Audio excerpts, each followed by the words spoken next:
Oke, selamat malam teman-teman semua.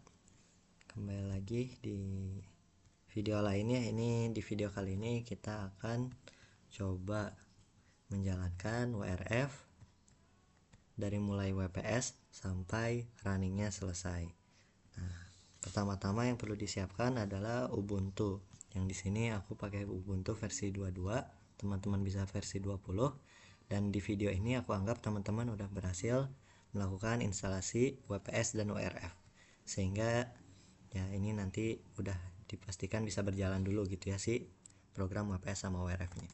Di sini WRF aku taruh di build WRF. Nah ya, di sini di build WRF aku ada WPS dan ada WRF serta WPS Geog. Ini tiga hal yang diperluin utamanya untuk ngejalanin WRF.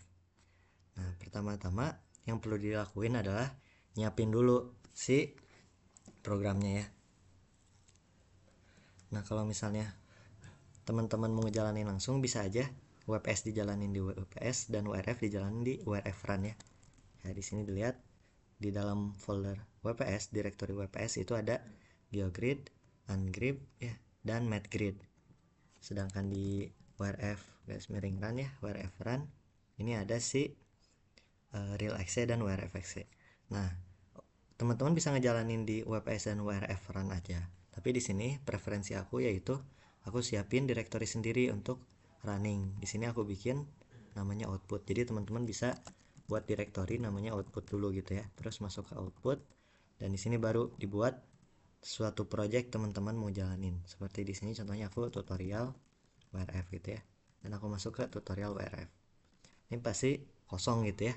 Ini baru dibuat direktorinya, dan pertama yang perlu disiapin adalah WPS dan juga WRF. Nah, untuk WPS teman-teman bisa make directory WPS, terus masuk ke directory WPS itu dan lakuin copy ya cp-min-r sekalian folder-foldernya, terus kasih tilde atau ini tuh yang nyiung ya di bawah tombol ESC biasanya shift tilde gitu ya, ini garis miring build WRF WPS ya. Teman-teman naruh WPS di mana itu arahin ya cp-min-r tempat WPS garis miring bintang gr bintang spasi titik. Jadi yang dilakuin di sini adalah ngopi segala sesuatu yang ada gr-nya. Yang aku tuju di sini yaitu GeoGrid, GeoGrid.exe, LinkGrid, terus juga MathGrid dan MathGrid.exe serta Ungrid.exe. Nah, terus setelah ngelakuin ini, teman-teman copy dari Ungrid variable tables itu si vtable dot. Nah, aku pencet tab 2 kali untuk nampilin vtable dot ini tuh ada apa aja yang tersedia, dan di sini tersedia banyak variable table sesuai dengan nanti data yang teman-teman bakal pakai. Kalau misalnya teman-teman pakai GFS atau FNL, bisa vtable.gfs besar dan copy sebagai vtable gitu. Kalau teman-teman pakai data lain bisa disesuaikan vtable yang dipakainya. Sehingga ketika di ls ini akan ada vtable, GeoGrid, LinkGrid, MathGrid, dan Ungrid. Nah, ini persiapan awal yang disiapin untuk WPS.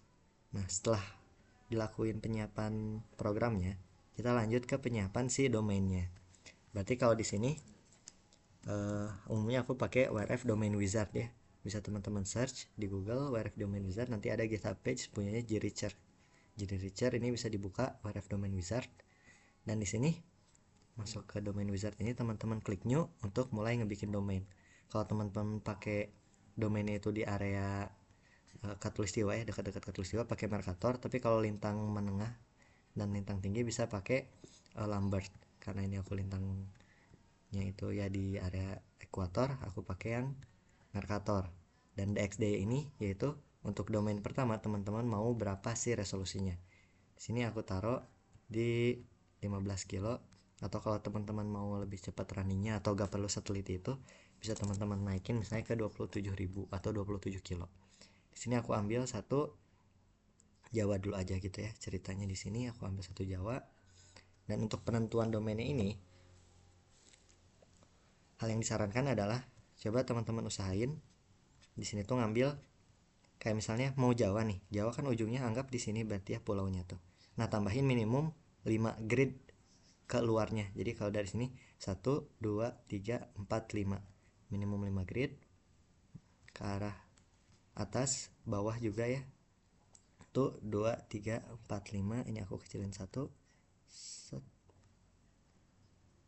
Ini udah 5 di sini. Nah, terus juga ke arah ininya. Ini udah 5 ya. Tuh 2 3 4 5. Terus juga ke arah sampingnya. Tuh 2 3 4 lebihin 1. Gimana? Nah, ini lebarin 1. Nah, kayak gitu ya. Ke arah sini juga 1 2 3 4 5. Ya anggaplah ya udah 5 minimum tadi ya. Lebih gak apa-apa. Tadi kenapa 5 itu karena dalam perhitungan numerik utamanya dalam URF itu akan perlu namanya relaxation zone atau area yang ya sebelum masuk ke data utamanya lah, intinya gitu, anggap aja. Jadi minimum 5 grid di setiap sisi, dan kalau misalnya teman-teman cukup mau satu domain bisa lanjut tekan save. Tapi di sini ceritanya aku mau ada nesting atau domain di dalam domain. Jadi ada domain berikutnya atau domain 2 yang ngelink ke domain 1. Sini aku klik add nest, dan di sini aku tambah ini domain Jawa Barat kayak gitu. Di sini batas Jawa Barat karena tadi tetap ya pakai aturan 5. Jadi di sini kurang lebih segini ya. Tuh 2 3 4 5. Nah, minimum 5. Di sininya juga sama ya. Karena samping sininya tuh 2 3, ini baru 3. Nah, ini 6 ya, 6 grid lebihnya tuh 2 3 4 5 6.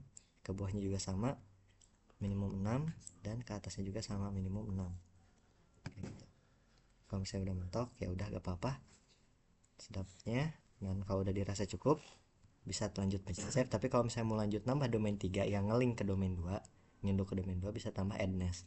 Jadi by default ini tuh rasio domain 1 domain 2 domain 3 tuh 1:3:3 ya. Jadi di sini kalau misalnya dirasa udah cukup grid rasionya 3, bisa tekan save dan akan muncul panel mengenai nameless WPS-nya. Nah, di sini yang perlu diperhatikan adalah start date, end date, sama si geodata path-nya. Start date sama end date ini bisa disesuaikan sama waktu simulasi yang teman-teman pengen. Contoh di sini aku mau ngambil bulan April, tanggalnya ini tanggal sebutan tanggal 18 sampai tanggal 20 jam 00:00. Dan ini karena kita ada 2 domain, maka untuk yang ada lebih dari 1 kolom di sini ya, berarti ada komanya di sini, berarti ini perlu disamain sejumlah domainnya. Jadi karena di sini aku pakai 2 domain, maka akan ada 2 pengaturan kayak gini. Kalau misalnya 3, berarti nanti ditambahin lagi ya. Misal ada 3, nanti tambahin. Tapi kalau by default teman-teman tadi nambahin domain 3 di awal, pasti di sini nanti ada 3. Jadi gitu, itu catatan ya. Dan interval seconds di sini yaitu interval dalam detik antar data input yang teman-teman punya. Contohnya di sini aku bakal pakai data dengan interval 6 jam, datanya GFS, maka aku butuh di interval seconds ini masukin 21.600. Artinya yaitu 6 jam interval antar input datanya. Itu pertama. Dan kedua si GeoDataPath ya, bukan OPT GeoGrid, GeoDataPath. Yang GeoDataPath ini diatur sesuai posisi si kita punya WPS Geog. Kan sebenarnya bisa aja gitu kita pakai kalau di sini aku build WRF, kalau di Nyung build WRF ini ada WPS Geog, atau kalau pathfulnya gak pakai ini ya, kalau gak pakai Nyung ini home Arjuna build WRF kalau aku di sini ya. Nah, cuman biasanya kalau aku udah naruhnya ini di output terus nama satu biji project dan WPS, aku biasanya langsung titik 2 sekali, titik 2 2 kali, titik 2 3 kali. Jadi mundur 3 kali ini tuh bakal sampai ke build WRF, sehingga nanti bisa panggil WPS Geognya aja. Makanya di sini aku pakai 1 2 3 WPS Geog. Kalau misalnya teman-teman naruhnya ini ngejalanin ini di WPS langsung, jadi build WRF WPS, jadi titik 2 nya cukup sekali, nanti jadi mundur sekali ke build WRF dan manggil si WPS Geognya kayak gitu. Karena ini aku pakai di output, aku saranin juga ke teman-teman kayak gini ya, dibuatnya itu di output, maka udah cukup kayak gini. Dan kita Ctrl A dan Ctrl C untuk nge-copy si namelist ini, dan di folder WPS ini PWD aku ngecek aku udah bener atau belum. Dan di sini posisi aku udah di WPS, aku bikin namelist.wps, vi namelist.wps, enter, dan akan ngebikin file baru namelist WPS. Kalau misalnya teman-teman di sini ada file lain, bisa dihapus dulu gitu ya. Misalnya di sini ada banyak tulisan gitu ya, aturan pengaturan nameless sebelumnya. Teman-teman bisa pencet ESC, terus tulis aja 1000 ya di sini ya. ESC 1000 bakal bentuk 1000, terus DD itu tuh untuk hapus sejumlah baris. Berarti kalau tadi 1000 baris ya, 1000 DD hapus 1000 baris. Tapi kalau udah kosong, bisa teman-teman langsung I untuk insert dan pastein di sini si nameless yang tadi udah di copy. Kalau misalnya udah selesai sampai sini, nah ini berarti disesuaiin ya. Berarti di sini aku sebelumnya belum sesuai. Ini aku mau sampai jam 00 aja. Sesuai data input aku. Sampai jam 00 ya. Tanggal 20 jam 00, dan kalau udah ESC.2 wiki untuk nge-save si nameless WPS-nya ini. Nah, terus kalau udah nameless-nya disiapin, teman-teman bisa download datanya, nyiapin datanya. Dalam hal ini bisa teman-teman download dari sini ya. Teman-teman download, kasih keyword aja GFS 0,25 degree ya, kayak gini. Nanti akan muncul punyanya di RDA Ucar Edu Datasets. Ini klik yang paling atas ini untuk download data GFS 1/4 derajat. Nah, di sini ketika udah dibuka, teman-teman bisa masuk ke data akses ya. Pastiin datasetnya teman-teman nih benar ada di sini. Kalau yang di datasets kode ini, datanya itu tersedia dari 2015 sampai 2025. Nah, kalau misalnya belum sesuai, teman-teman bisa cari yang lain gitu ya, datanya sesuaiin sama data yang teman-teman perluin. Di sini bisa lanjut ke data akses, dan di data akses ini teman-teman masuk ke web file listing, terus masuk ke complete file list link, dan scroll ke tahun yang teman-teman tuju.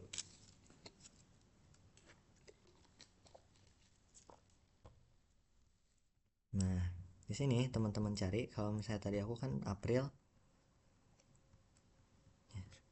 tanggal 18 kayak gitu ya. Nah, di sini bisa teman-teman checklist si data yang teman-teman perluin. Misalnya di sini aku butuhnya tadi kan 18.00, scroll ke bawah. Nah, ya, ini kan kalau dilihat teman-teman bisa lihat ada F sekian ya. Nah, ini tuh kalau yang F000 artinya dia tuh data analisis. Artinya datanya itu data benar-benar di waktu yang ada di sebelum F000 ini. Sedangkan kalau ada F00 selain 0, misalnya F003 atau F012, artinya itu tuh data forecast, hasil forecast GFS sekian jam setelah si waktu di sebelumnya. Misal ini 003, berarti ini tuh sama aja kayak 18.03. Kalau misalnya di sini F024, artinya sama aja dia tuh kayak di F setelah ini tuh ditambah 24 jam, artinya sama aja kayak di tanggal 19.00 gitu ya, 19 jam 00, dan seterusnya kayak gitu. Makanya kalau di sini mau teman-teman cari data ini F000 semua, teman-teman bisa tulis aja keyword F000 apply filter, maka akan muncul si datanya ini yang di search. Itu data yang di jam 00 semua kayak gini ya. Dan kalau misalnya enggak perlu yang full analisis, artinya mau ada campuran forecastnya dari GFS ini, maka ya di clear aja filternya kayak gitu ya. Nah, kalau misalnya datanya ini udah lama, alangkah baiknya pakai yang F000 aja, karena F000 ini paling sesuai dengan kondisi observasi gitu ya, analisis, bukan hasil forecast. Nah, di sini anggap aja aku pakainya forecast juga. Jadi aku ambil F000, terus ambil per 6 jam ya karena aku kejarnya. Jadi di sini aman aja, aku langsung F006 dan F005 dan seterusnya kayak gitu ya. Cuman kalau di sini sebenarnya di sini itu disediain kayak cepatnya gitulah ya. Jadi misal checklist pertama aku bikin di sini ya, di awal checklist pertamanya di F000, terus aku kejar sampai F048. Dengan klik ini nanti ditanya mau select all gak antara dua waktu tadi. Kalau aku pencet OK, maka akan keselect semua nih data di antara dua waktu ini. Nah, bisa teman-teman sesuaiin sama kebutuhan. Kalau misalnya nggak perlu beberapa, bisa di unchecklist aja per 3 jamnya. Misalnya tadi aku butuhnya per 6 jam. Kalau misalnya udah sesuai kebutuhan, teman-teman bisa lanjut download si script downloadnya. Di sini yang biasa dipakai tuh ada dua opsi, ada yang CSH sama yang Python. Di sini sebenarnya dalam pengerjaannya nanti bakal mirip-mirip, Cuman kalau CSH ini nanti kita ngejalanin ngedownloadnya itu di sini pakai CSH, shell CSH namanya. Kalau Python kita pakai program Python. Nah, kalau di sini aku contohin pakai Python aja. Maka aku klik ini Python download script, dan di sini ya bisa di open file. Nah, kalau di sini aku show in folder dulu buat aku buka nantinya sama open with notepad. Ya, karena tujuan aku di sini tuh ya untuk nge-copy, Ctrl A Ctrl C, yaitu untuk nge-copy semua teks di sini terus masuk ke Ubuntu kita. Terus di sini aku buat nama direktorinya data gitu ya, mkdir data terus cd data, dan di data ini bakal aku bikin download.py karena Python berarti .py, kalau misalnya CSH berarti .csh. Di sini aku enter, aku pastein semua dan aku save ya. Kalau udah, kita bisa jalanin Python 3 download.py ini untuk memulai si proses downloadingnya. Nah, ceritanya di sini aku udah selesai ya downloadnya. Jadi di sini bakal aku cancel aja dan aku kosongin dulu gini ya. Aku hapus dulu, dan ceritanya ya, habis ngejalanin ini teman-teman tunggu sampai selesai semua filenya ke download. Dan kalau misalnya udah berhasil ke download semua, ini aku ceritanya ngopi ya, ngopi ngelink yang udah aku sempat download. Ntar aku taruh di mana data gitu.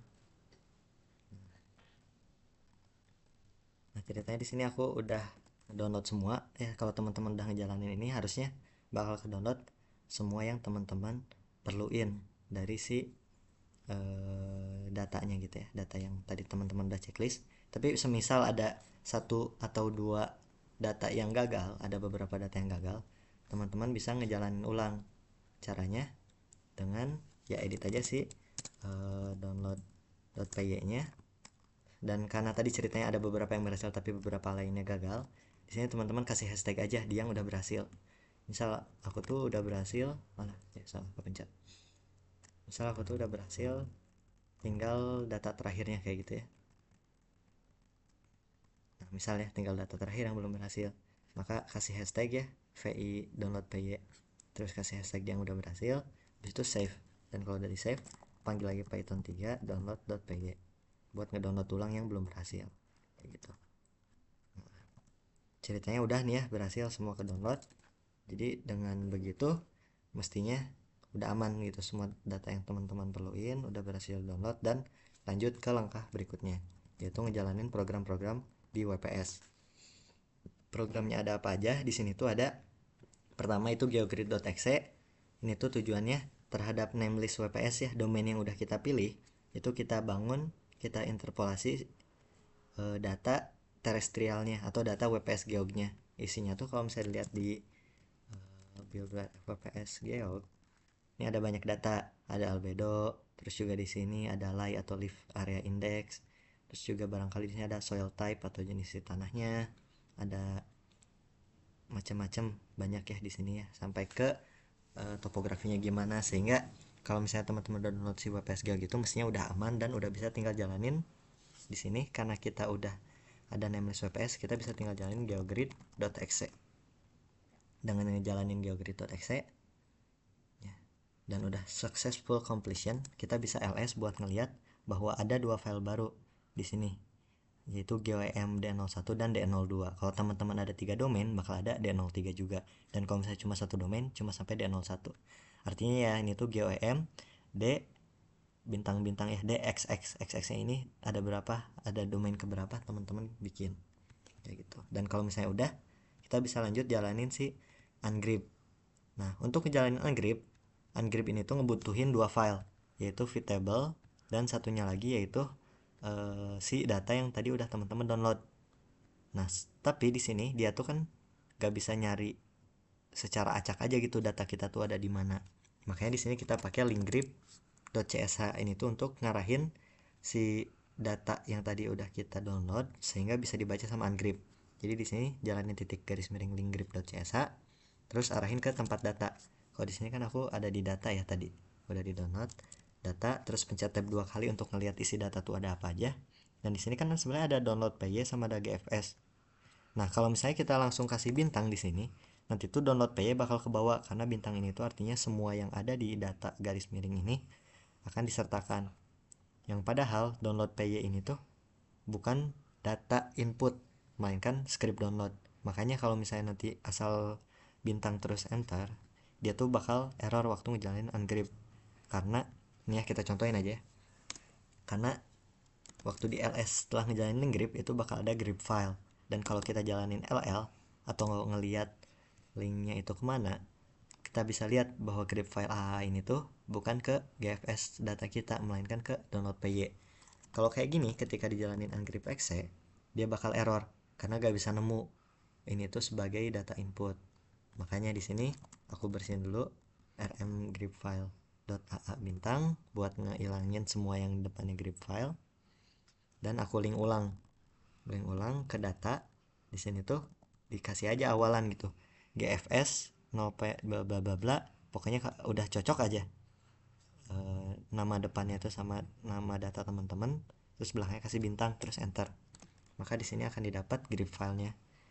Ini ketika di LL akan lebih sesuai bahwa semua ini tuh udah sesuai dengan data yang tadi udah di-download. Nah, kalau misalnya udah sampai ke tahap ini, teman-teman udah bisa ngejalanin ungrip.exe karena di sini kita udah punya namanya itu vtable, dan kita udah punya grip file hasil ngelink grip ke data yang udah di-download.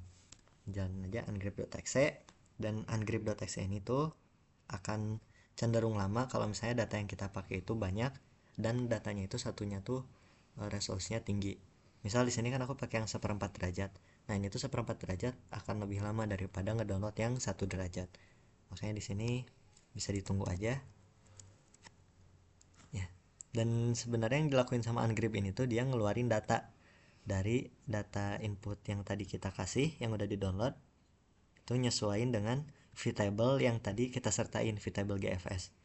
Karena dia tuh disimpan dalam grip, dalam format grip, maka untuk ngeluarinnya dia tuh harus nyesuaiin. Dan di sini variabel yang dicari itu ada di ya sininya gitu, apa ajanya. Kalau di sini bisa kita lihat ada pressure, ada temperature, angin U, angin V, ada RH, ada HGT atau ketinggian, ada PSFC atau pressure surface, ada PMSL atau pressure mean sea level, SM itu soil moisture, dan kawan-kawannya yang di sini tuh ya terhitung banyak. Yang kalau di sini juga dilihat ada O, ada X. Kalau O ini tuh artinya dia datanya gak ada, kalau X ini tuh artinya ada di mana gak ada di mana, ada gak adanya tuh di pressure atau di berarti ya ketinggian dalam pressure 2013, 2001 dan seterusnya gitu ya. 2013 ini tuh artinya di pressure-nya sea level. Kalau misalnya 2001 ini di pressure-nya si surface ya, permukaan tanah, dan di 1000 ini tuh berarti di atmosfer tinggian 1000 hektopascal, 975 hektopascal dan seterusnya. Kurang lebih kayak gitu. Dan ini yang tadi data dibuka disiapkan oleh ungrip.exe. Ini bisa ditunggu aja. Kalau misalnya mau lihat lagi nih bisa di zoom out dikit buat ngelihat udah sampai kapan sih dia nge-ungrip kayak gitu ya. Ini udah sampai jam 12 tanggal 19, berarti sekitar 3 data lagi kayak gitu. Ini gak aku cut lah ya, kita ngikutin aja alur jalannya program. Dan kalau misalnya udah beres, nah kan di sini ada gitu ya bahwa ada data aku tuh yang nggak tersedia. Kalau misalnya dilihat di sini dan dilihat di data, aku tuh di sini nggak punya data di tanggal 20.00 ya. Nah, berarti dengan begini file-file aku selain di tanggal 20 tuh aman berhasil, sedangkan yang di tanggal 20 itu gak ketemu. Makanya di sini ya masih tersisa p-filenya. P-file itu file temporary yang harusnya tuh kalau misalnya berhasil semua di ungrip, dia p-filenya itu bakal gak ada. Jadi di sini teman-teman bisa feel free buat ngapus p-file, rm spasi p-file tab terus bintang buat ngapus semua p-file, dan di sini akan tersisa file yang diperluin. Nah, karena di sini aku gak punya tanggal 20 dan ceritanya aku udahlah gak apa-apa, gak terlalu perlu data di tanggal 20, maka di sini aku bisa sesuaiin kembali nameless WPS aku, nyesuaiin si data yang terakhir aku punya. Artinya yang sebelumnya itu di nameless aku sampai tanggal 20 jam 00, aku atur mundur ke 19 jam 18. Kurang lebih kayak gini. 19 jam 18. Di sini juga 19 jam 18. Dan kalau udah bisa di save si nameless WPS nya. Dan lanjut, karena anggapannya ini tuh udah berhasil, udah diperoleh file sesuai waktu yang diperluin, maka bisa lanjut ke kita jalanin matgrid.exe. Nah, sebenarnya tadi ya keharapannya tuh baiknya teman-teman sampai selesai ngejalanin ungrip sesuai data yang teman-teman tadi udah download, karena harapannya bisa sesuai sama skenario simulasi teman-teman. Jadi kalau sampai ke tahap tadi teman-teman bisa download ulang ya di sini yang tanggal 20-nya, dan ceritanya kalau udah download tanggal 20-nya jalanin ulang aja si link gripnya untuk ngelink ke seluruh data inputnya yang tadi GFS, terus jalanin ulang ungrip.exe nya.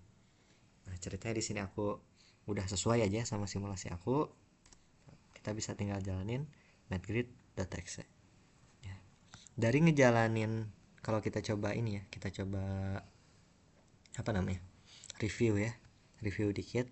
Dari ngejalanin GeoGrid itu tuh kita peroleh GeoEM sesuai domain kita. Sekali lagi tadi GeoEM ini tuh isinya hasil interpolasi horizontal baik secara luasan maupun secara resolusi dari data terestrial WPS Geo kita ke dalam domain sesuai pengaturan kita, kayak gitu.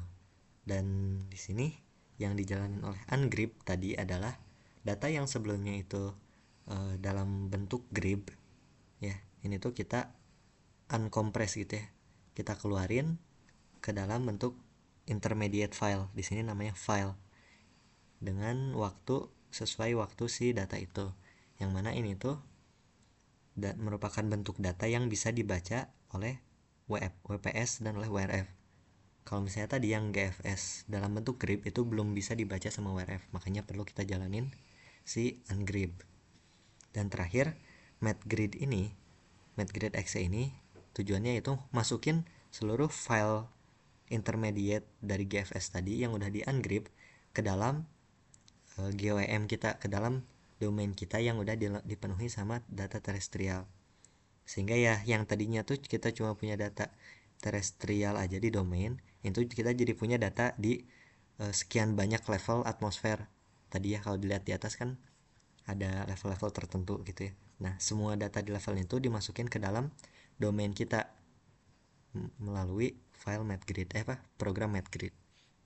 Jadi dengan selesai menjalankan matgrid.exe itu diharapkan ya kita memperoleh file di sini. Ntar lagi beres.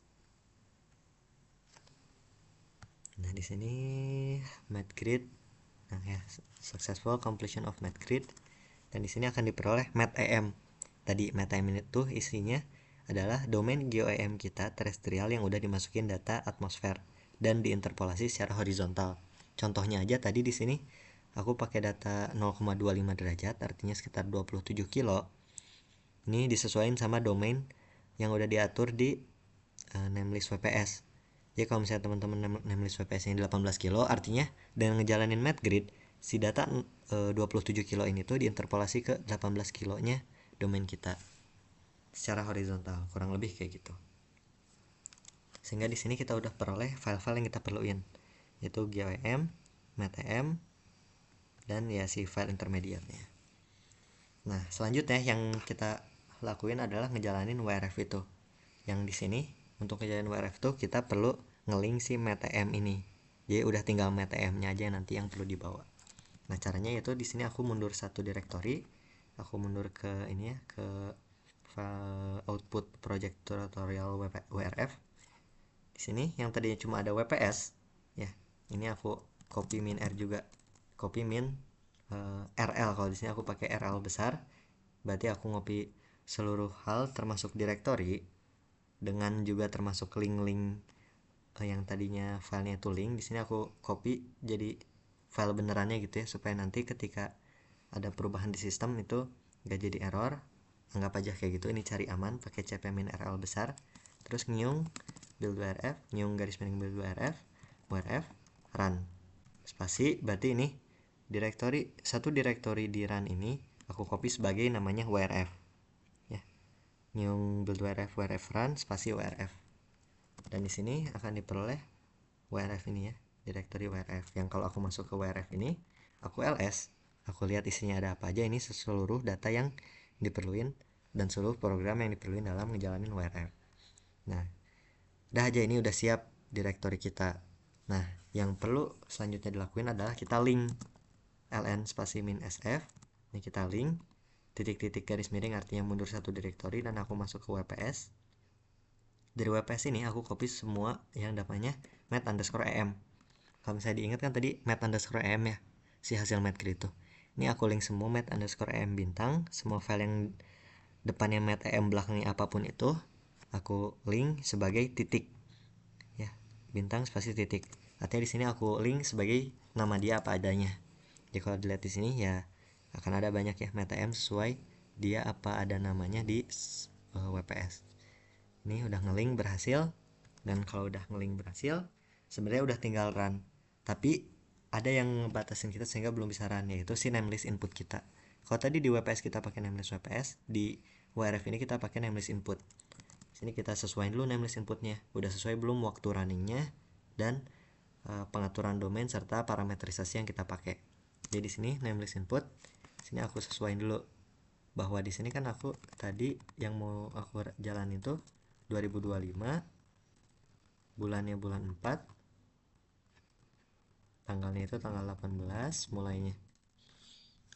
Nah, kalau di sini teman-teman lihat kan ini bisa dilihat ya. Ini tuh bahwa ini tuh start year, start month, start day dan seterusnya. Sehingga ini tuh ya ada 2 biji ini tuh sesuai dengan domain yang kita punya. Kalau domainnya ada 3 berarti tambahin satu lagi 2025 lagi gitu, 04 lagi di samping sini. Kayak gitu. Tapi karena di sini pas ada 2 domain sehingga cukup pakai 2 kolom. Di sini mulai jam 00 2025. Di sini mulai bulan 4. Nah, selesainya tadi di tanggal 19 ya. Kalau aku ini 19 jam 18. Sehingga kalau di sini dihitung, aku tuh totalnya 24 jam tambah 18 jam. 24 tambah 18 itu berapa? 24 tambah 18 berapa sih? 24 tambah 18 24 34 tambah 8 42 jam. Ya, 42 jam run hours. Ini disesuaikan sama jam running teman-teman. Durasi runningnya simulasinya. Dan di sini interval secondnya disesuaikan sama interval antar input data teman-teman. Kalau 6 jam berarti 21600, 10800 itu 3 jam dan seterusnya. Ini input from filenya dibiarkan true karena kita pakai input dari file tadi met_em. Dan di sini kalau misalnya tadi sekali lagi kalau ada 3 domain ditambah satu lagi .true. Tapi kan di sini cuma 2 domain, biarin. Dia ini enggak sensitif terhadap spasi, jadi mau ada spasi berapa biji pun bebas. Koma juga di sini ada belakang komanya gak apa-apa. Karena dia ngebaca kalau domainnya 2 cuma sampai sini gitu. Nah, history interval adalah interval di tiap running teman-teman. Ya misalkan ini running 42 jam. Nah, ini tuh mau dibikinin WRF outputnya itu per berapa jam sih? Nah, berarti kalau misalnya 60, berarti setiap ini tuh dalam menit, berarti setiap 60 menit atau setiap 1 jam bakal dibikinin output. Sehingga kalau di sini ada 42 run hours, berarti akan ada 42 output per 1 jam. Tapi kalau misalnya mau per 3 jam aja, ini bisa ubah ke 180. Artinya per 180 menit, kalau di sini 42 berarti ya 42 bagi 3 berarti sekitar berapa 42 bagi 3? 14 bukan 14, 28, 42 ya. Berarti sekitar per 14 jam itu bakal dibikin sekitar per 3 jam itu akan dibikinin satu WRF out, sehingga totalnya kalau untuk 42 jam ini ada sebanyak 14 file. Gitulah ya pengaturan cara menghitungnya. Dan frames per out file ini tuh per WRF out itu mau ada berapa time step yang di outputin. Contoh kalau 1 per 180 menit artinya ya WRF outnya itu satunya adalah untuk per 3 jam itu. Tapi kalau misalnya frames per out filenya ini aku taruh 2, ya 2 terus 2 di sini, artinya nanti WRF outnya itu adanya itu per 2 kali 180 menit atau per 6 jam. Tapi per WRF outnya itu ada 3 jam 3 jam. Kurang lebih kayak gitu. Nah, terus ini restart ini tuh kalau misalnya teman-teman ngelanjutin dari file restart, ya kalau warm start mulainya, dan ini kita belum belajar sampai sini, jadi anggapannya ya kita bikin false dulu aja karena kita belum punya file restart, karena ini kita cold start dari awal. Dan restart interval ini yaitu interval dalam menit dibuatnya file restart yang nantinya bisa dipakai kalau mau continue running gitu. Jadi kalau di sini aku bikin aja 720, artinya per 720 menit atau per 6 jam ini dibikinin file restart kayak gitu. Ini from history restart input boundary ini tuh artinya format si data kita tuh, baik data output, data restart, data input maupun data boundary kita mau dalam format apa. Dua di sini artinya dia tuh dalam NC kayak gitu ya. Jadi ini kita biarkan dalam NC. Nah, terus yang penting diatur selanjutnya adalah si domains kita. Di sini DXD-nya jangan lupa sesuaiin lagi sama yang udah dibikin di WRF Domain Wizard. Kalau misalnya ininya udah ketutup WRF Domain Wizard-nya, bisa teman-teman akses di namelist-nya kayak gitu ya, namelist WPS. Caranya ya bisa VI ke namelist WPS teman-teman atau di cat aja kayak gitu ya. Jadi kalau di sini dilihat DXD-nya 27.000. Di sini 27.000. Pertama ini DXD yang perlu diatur. Terus berikutnya adalah si ini ya, I parent start, J parent start, N west east sama N south north. Ya, ini west east ini tuh artinya jumlah grid secara timur barat, barat timur. Itu ada berapa grid? Berarti sini ada 50 grid melintang. Bukan melintang. 50 grid membujur ya ke samping, dan ada 22 grid south north atau 22 grid dari bawah ke atas gitu ya. Nah, ini perlu di copy sama teman-teman. Karena ini tuh tadi bergantung domain. Ya, 4 biji ini, 4 baris ini teman-teman copy. Dan kalau di sini kan sebenarnya di defaultnya itu bawaan nameless inputnya ada ya, west east, south north. Terus juga di sini ada parent start I sama J. Nah, di sini ganti aja, bisa teman-teman input manual satu-satu sesuaiin sama di sini, atau teman-teman pastein yang tadi udah di copy. Kalau mau pastein berarti ini harus dihapus dulu parent startnya. Di sini aku ngapusnya pakai ESC terus DD untuk ngapus sebaris, DD. Aku naik lagi DD DD. Nah, kalau udah aku I untuk input, di sini untuk mulai insert. Di sini aku pastein si yang tadi udah di copy. Ini tadi ya, karena dia tugas spasi sensitif jadi nggak agak rata juga gak apa-apa, agak rapi. Yang perlu dipastiin adalah nih, di sini tuh parent time step ratio sama grid rasionya ini bikin sesuai tadi ya. Di sini kan 1:3. Kalau misalnya dilihat grid rasionya, berarti tulis 1:3. Terus kalau misalnya ada 3 domain berarti tambah lagi 3:3 gitu. Karena cuma 2 domain jadi cukup kayak gini. Dan ini udah cukup untuk pengaturan domainsnya. Terakhir ini untuk physicsnya. Ini parameterisasi physicsnya yang kita tentuin sesuai kemauan parameterisasi kita. Nah, kalau ini namanya physics suite, artinya dia tuh pakai preset bawaan yang disediain sama WRF. Kalau CONUS tuh berarti untuk continental US cocoknya. Jadi sebenarnya untuk Indonesia nih nggak 100% cocok, tapi bisa dijalanin. Hasilnya bisa dievaluasi nanti, cuman ya ini namanya preset untuk continental US. -1 di sini tuh artinya karena dia preset, -1 ini artinya sesuaiin sama preset. Tapi ini kalau misalnya mau diganti di beberapa hal kayak misalnya mikrofisis, aku ganti sama 8, bisa aja. Artinya aku pakai mikrofisis kode 8 yaitu Thomson. Nah, ceritanya di sini aku mau hapus aja, aku gak mau pakai konus nih. Aku hapus DD, dan di sini aku sesuaiin sisaan parametrisasinya. Ini aku pakai 8 Thomson, di sini aku pakai satu tuh apa ya, Cambridge kalau gak salah. Janing. Ya bener ring Cambridge, dan di sini aku untuk domain 2 nya karena udah masuk ke 27/3 atau 9 kilo, ini aku matiin aja untuk domain 2 nya. Terus long wave short wave nya ini aku pakai RRTMG, kodenya 4. Terus di sini BLPBL atau planetary boundary layer nya aku pakai 1, ISU ya, Yonsei University. Terus SF clay nya aku pakai 1.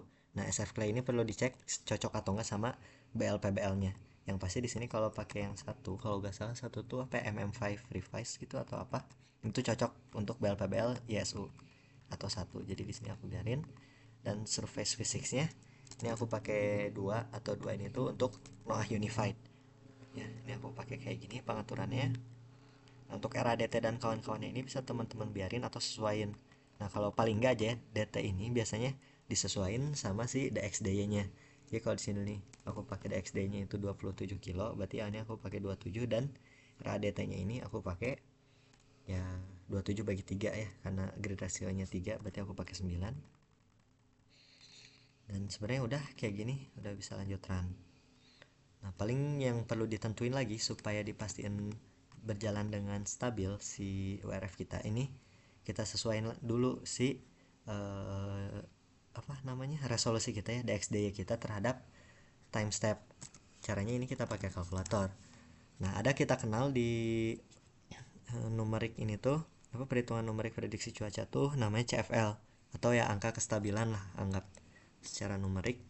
Dan dia tuh kalau di WRF dia tuh harus maksimum itu tuh 6, atau kalau ditulis ya nanti tuh 6 lebih kecil sama dengan dt per dx.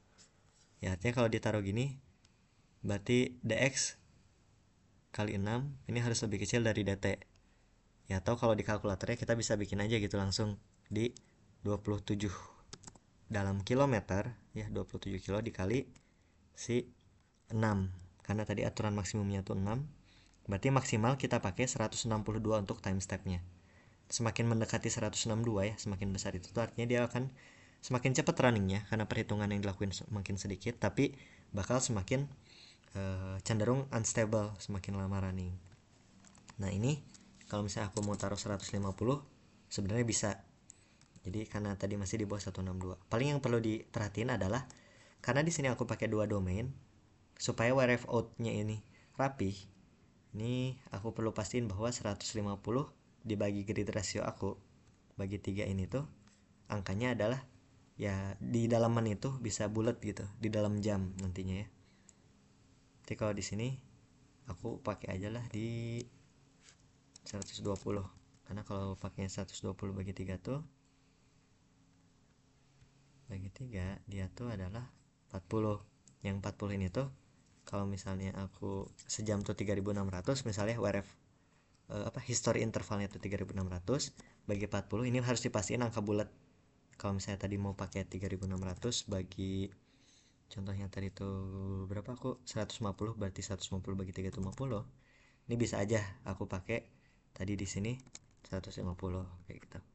Nah, paling nanti tuh kalau misalnya udah mulai pakai 3 domain, ini tuh angkanya makin sensitif kalau kita mau history interval per 60 menit. Contohnya aja, tadi kan 150 di sini dibagi 3 itu bisa ya. 150 bagi 3 tuh bisa ya, hasilnya 50. Tapi kalau misalnya pakai domain 3 berarti grid ratio-nya 1:3 berarti ini tuh yang perlu dihitung adalah setelah dibagi 3 bagi 3 lagi, karena ini untuk yang domain terkecilnya.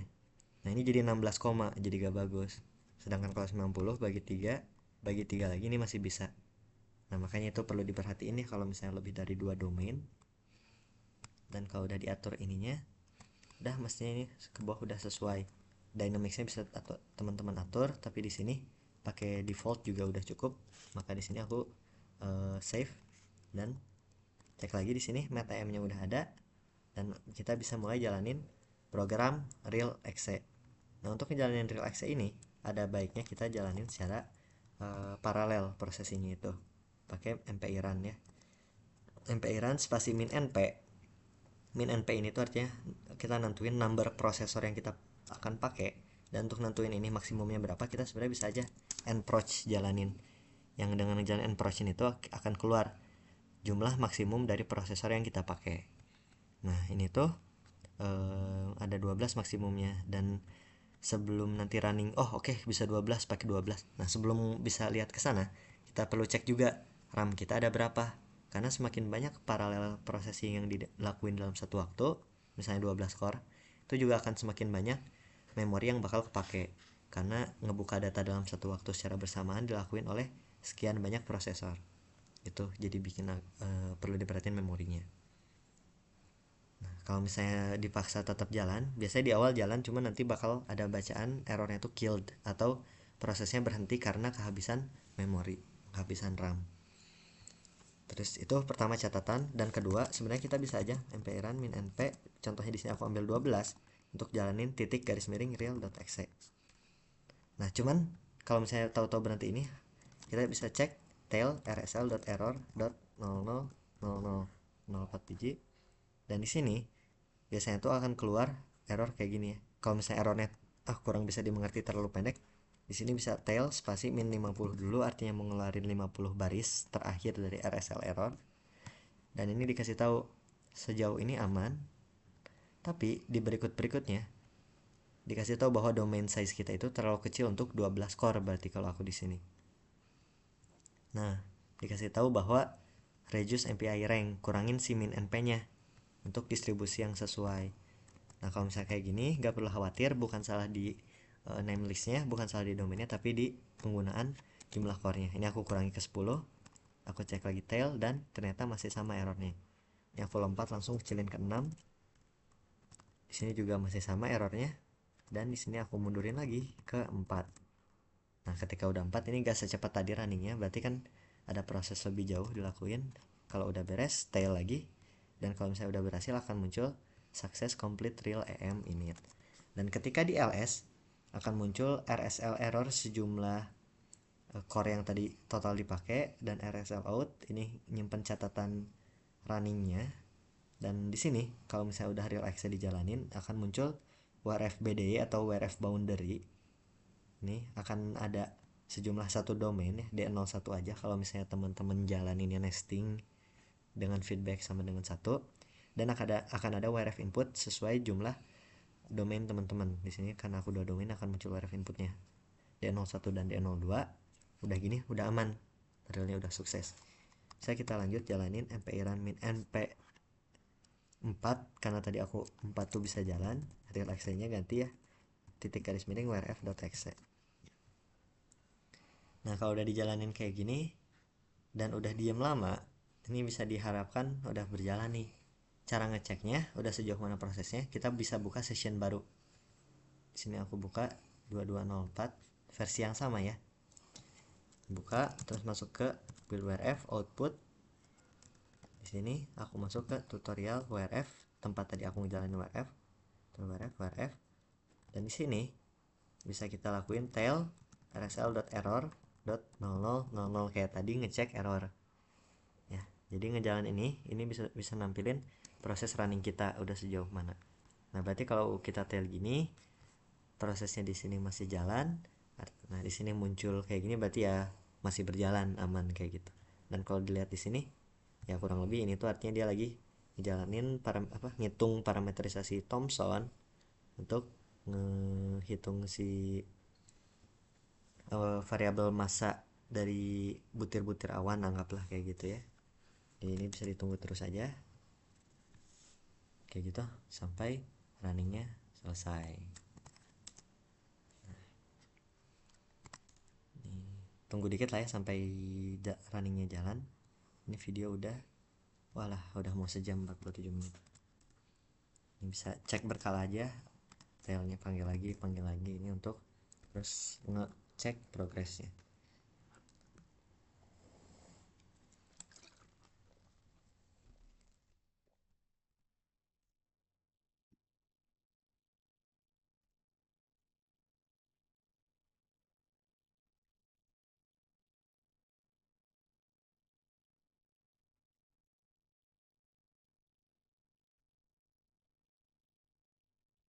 Lanjut terus ya, tadinya computing QR ACR QS, lanjut ke sebelumnya kan yang dot QR artinya QRain, QG tuh lupa grapple, QS ini QSnow, dan seterusnya. Ini berarti terus berjalan. Nah kalau misalnya detail terus muncul angka-angka timing for main on domain sekian second elapsed, itu artinya udah mulai nih ke perhitungan simulasinya. Nah ini cara bacanya itu untuk waktu di jam segini ini lagi di runningin sama ORF, berhasil di running di domain 2 dalam waktu 0,08 sekian second. Artinya ya kurang lebih semakin singkat si second di sini artinya ya semakin cepat proses numerik yang dilakuin. Bisa dilihat di sini untuk domain 1 kadang dia sampai ke 1 detikan kayak gitu. Ya, kayak gini tuh kan terus maju. Nah, artinya ya sebenarnya ada gitu proses runningnya dan cukup cepat kalau misalnya kita lihat bandingin sama waktunya. Waktunya di sini kan dia maju setiap tadi kita tentuin itu di 150 second. Kalau bisa dilihat di sini kan 150 second untuk domain 1, untuk domain 2 ini 150 bagi 3 atau 50 second. Kelihatan ya. Di domain 2 ini tuh dari menit 20 detik 0 lanjut ke detik 50. Benar, berarti time stepnya. Dan di sini untuk domain 2 dilakuin terus-terusan sampai kekejar waktu domain satunya 3 kali. Terus lanjut yang domain 1. Kalau dilihat di sini kan jaraknya itu 150 detik si domain 1 yang ini dengan domain 1 yang ini. atau ya sekitar 150 detik sesuai time step yang kita lakuin. Inilah yang dimaksud bahwa time stepnya semakin kecil di pengaturan tadi nameless input, itu akan semakin lama runningnya, semakin tinggi time stepnya akan semakin cepat runningnya. Itu karena yang perlu di compute, yang perlu dihitungin itu lebih sedikit kan. Kalau di sini kalau kita pakai aja time stepnya itu 30, berarti di sini tuh per 30 detik harus dihitung lagi, artinya 5 kali lebih banyak kalau dibanding dengan 150 kalau misalnya pakai 30, dan seterusnya. Bisa terus detail buat ngecek progress kan. Itu udah masuk ke jam 18.00, 18.02, 18.06. Nah, ini bisa terus dicek progresnya. Dan untuk melihat WRF out-nya ini kita bisa ls dan kelihat, karena di sini tadi aku pakai ini, aku cek dulu nameless input grab history. Nah, karena di sini aku pakai history interval 180 menit per output file, maka di sini per 180 menit atau per 3 jam akan keluar WRF out-nya untuk masing-masing domain. Domain 1, domain 2 per 3 jam. Nah, ini kalau misalnya ditaruhnya ini di sini 60, maka di sini akan muncul 00, 01, 02, 03, 04, 05 dan seterusnya per 1 jam. Dan ya kurang lebih gini aja gitu sampai hasil akhirnya itu si WRF ini tuh berhasil di run, maka akan keluar semua dari awal sampai akhir simulasi WRF outnya, dan selesai. Bisa lanjut ke post processing, entah itu pakai ARW post untuk ngebuka di Gratz atau pakai script Python dengan WRF Python kayak gitu. Sini contoh aja singkat ya. Tambahan ini mau bonus, misalnya ini aku mau bikin ARW post buat post processing. Ini sebenarnya pakai ARW post ini kelebihannya satu sih, singkat aja gitu, bisa langsung dibuka dan cepat. Dan di sini bikin ARW post, masuk ke ARW post, terus aku copy dari build WRF ARW post, karena aku ada ARW post di build WRF, aku copy bintang ARW bintang, semua yang ada ARW besarnya aku copy ke sini sebagai titik, sebagai apa adanya. Aku ubah nameless ARW postnya, aku sesuaiin si start date nya 2025, bulannya ini bulan 4. Di sini anggap aja aku baru running 6 jam gitu ya, 00 sampai 06, anggap kayak gini. Dan ini interval second di ARW post ini tuh sesuai interval WRF out kita, bukan input datanya. Karena di sini aku per 3 jam berarti 10.800, kalau per sejam berarti 3.600 dan seterusnya. Input root name ini tuh nama yang mau dibikinin di ARW post ini apa. Nah, kalau di sini kan aku WRF out D01 aja untuk outputnya tuh namanya D01. Jadi ada D01ctl dan .dat untuk outputnya. Dan di sini karena aku maju tadi masuk ke dalam bikin directory ARW post, maka untuk ke WRF out itu tuh aku harus mundur sebanyak satu directory. Jadi kayak gini. Ya, kalau misalnya ls titik WRF out D01 bintang, nah ada kan ya WRF out aku ada di titik-titik, makanya tadi di sini itu titik-titik kayak gini. Nah, ini karena tadi udah ada sampai jam 18, ini dimajuin dikit aja biar outputnya lebih banyak di jam 18, dan bisa tinggal jalanin ARW post. Nah, dia akan ngeproses sesuai data yang tadi udah ada, akan diperoleh D01.ctl dan .dat, bisa lanjut ke processing yang D02. Ini ganti sama 2, ini ganti sama 2, terus save dan jalanin ARW post lagi untuk domain 2. Kalau udah akan ada D01 D02 ctl .dat. Di sini bisa langsung buka Gratz. Kalau misalnya teman-teman udah install, ini bisa taruh sepotong-sepotong, dan si Gratz ini kita bisa mulai ya plotting di Gratz gitu buat selintas ngelihat si datanya. Misal open D01.ctl, terus set xout. Di sini aku pakai contour aja, set display white, terus clear. Ini berarti misalnya aku mau nampilin T2. Nah, ini temperatur di ketinggian 2 meter, dia tuh dalam Kelvin. Makanya di sini kalau misalnya dalam Celsius T2 kurang 273,15. Ini dalam Celsius segini kontur temperatur di ketinggian 2 meternya. Dan kalau teman-teman mau lihat variabel apa aja yang ada, ini setelah tadi open, ini bisa Q file kayak gitu ya, untuk lihat ada apa aja variabel yang tersedia di WRF out ini.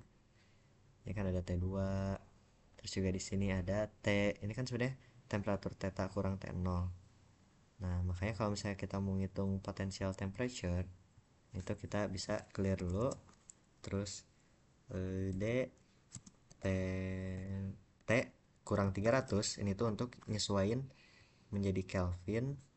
Dari yang tadinya itu cuma di sini perturbation menjadi nggak perturbation lah, anggap itu, sorry, T tambah 300 nih supaya jadi temperatur potensial dalam Kelvin, dan kurang 273,15 supaya jadi dalam Celcius. Nih si bla bla bla tadi lah. Terus di sini misal aku mau ngambil satu titik di min 7, set plat ini min 7, satu titik set lon ini di, anggap aku mau ngambil di 109. Nah, di sini terus di sini aku lihat hasil Q file tadi, di sini aku punya time step sebanyak 6. Ini aku pakai semua time step T16. Di sini aku clear. Nah, berarti di sini waktu aku QDIM ini bisa dilihat ada yang fix, ada yang varying. Artinya kalau misalnya T-nya banyak, sisanya fix, ini akan jadi plot time series. Saya mau time series D PBLH aja ya. Di sini ketinggian PBL dalam meter. Nah, bakal muncul nih PBL ketinggiannya tuh dalam meter. Kelihat bahwa di jam-jam kalau di Indonesia ya, ini karena titiknya kita ambil di Indonesia, sekitar jam 3 tuh berarti ya jam 10 pagi menuju siang ini tinggi, sedangkan jam 19 local time WIB itu rendah. PBLH nya ini masuk akal karena siang hari tinggi boundary layer tuh cenderung lebih tinggi daripada waktu malam. Nyiung kelihat, dan anggapannya sebenarnya 12 jam pertama ya, 6 sampai 12 jam pertama itu waktu spin up atau waktu model inisialisasi. Artinya ya gak begitu bisa dipercaya 6 jam sampai 12 jam pertama tuh. Jadi angka baiknya diperpanjang ke sebelah kanan gitu ya si waktu yang diambilnya, atau diperpanjang ke sebelah kiri simulasinya ini ditambah 12 jam sebelum waktu yang dikejar tuh. Terus kalau misalnya mau T-nya sebiji aja ya, aku klik dulu terus set T-nya ini aku mau ambil misalnya di jam ke-6 aja ya. Di sini jam ke-6 aku tuh jam ya 15, atau misalnya set T5 aja karena di jam 12 UTC ini tuh dilakuin pengamatan radio sonde. Anggap aja aku ngebuka jam segini, terus aku set Z. Z ini tuh level ketinggian. Jadi aku mau ambil semua level ketinggian. Di sini aku ambil contoh tersedia Z-nya ini ada sebanyak 4 berarti set Z1 44. Dan terus di sini aku D, aku mau tampilin temperatur tadi ya si apa potensial. Kalau di WRF kayak gini kurang lebih ngeplotnya dan kelihatan gitu untuk setiap level ya. Ini bukan dalam meter, bukan dalam pressure, melainkan dalam level di WRF ya. Ini nanti harus dikonversi lagi menjadi meter atau dalam apa namanya dia punya. Nah itulah ya, mau diatur di ketinggian lain ini berarti perlu disesuaikan. Cuman intinya ya ini tuh bawahnya temperatur potensial dalam Celcius, ini kita lihat profilnya.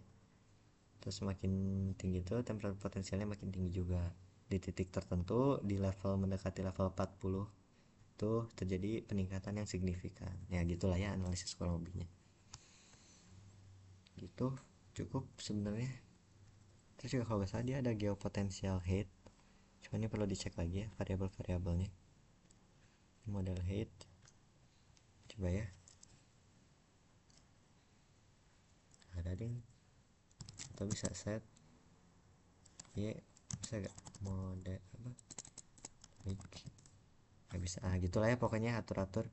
Tapi tadi enaknya sebenarnya di Python untuk plotting yang rapih tuh.